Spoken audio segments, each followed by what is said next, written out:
Hello, আসসালামু আলাইকুম।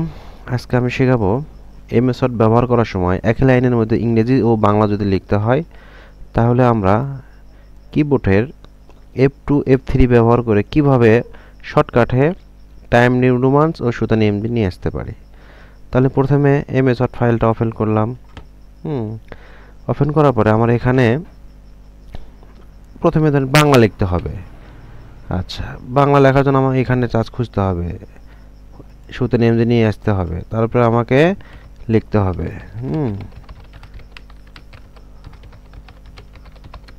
আচ্ছা, এখন বলতেছে যে এখন আবার কি করতে হবে, ইংলিশ লিখতে হবে। তাহলে আমরা আবার কি করবো, এখানে যা খুঁজতে হবে টাইম নিউ রোমান্সটা নিচে থাকে, হ্যাঁ ওখানে নিয়ে আসতে হবে। আমার একবার নেক্সটের জন্য আমারটা উপরেই আছে এখানে। তাহলে আমরা আবার কি করব, এখান থেকে ইংলিশ লিখবো। আচ্ছা, এখন এটা আমাদের খুঁজতে যেন না হয়, কারণ যখন আপনি টাইপ করবেন তখন তো আপনাকে ইমার্জেন্সি টাইপ করতে হবে।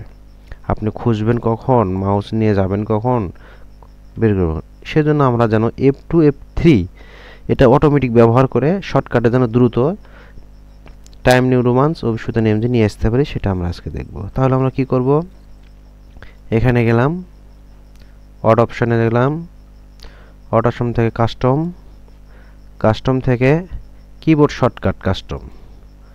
এখান থেকে আমরা এর মধ্যে ক্যাটাগরি, এই ক্যাটাগরির মধ্যে আমরা ফন্ট খুঁজবো, যেহেতু আমরা ফন্ট নিয়ে কাজ করব, ফন্টটা খুঁজবো। এখানে ফন্ট, ফন্টের পরে এই ফন্টের মধ্যে আমরা প্রথমে F2 তে কি করব সেটা আমরা নিয়ে আসতে হবে। হ্যাঁ, time new romance, time new romance এটা আমাদের একবার সেট করলেই আর আজীবনে সেট করতে হবে না, উইন্ডোজ না দেওয়া পর্যন্ত।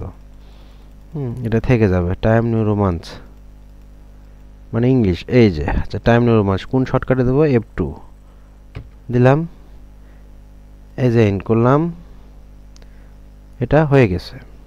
ঠিক আছে, এখন আমরা আবার কি করব, এখন আমরা আবার সুতেন এমজি, তাহলে ফন্ট, হ্যাঁ এখন এখানে আমরা আবার সুতেন এমজি তাহলে খুঁজি, সুতেন এমজি এটা, এটা F2 তে F3 তে নিয়ে আসব, এই যে ঠিক আছে। এখন ওকে, এখন আমরা দেখি হয়েছে কিনা, লেখাগুলো মিশিয়ে দিলাম। প্রথমে আমরা কি লিখবো, বাংলা লিখবো।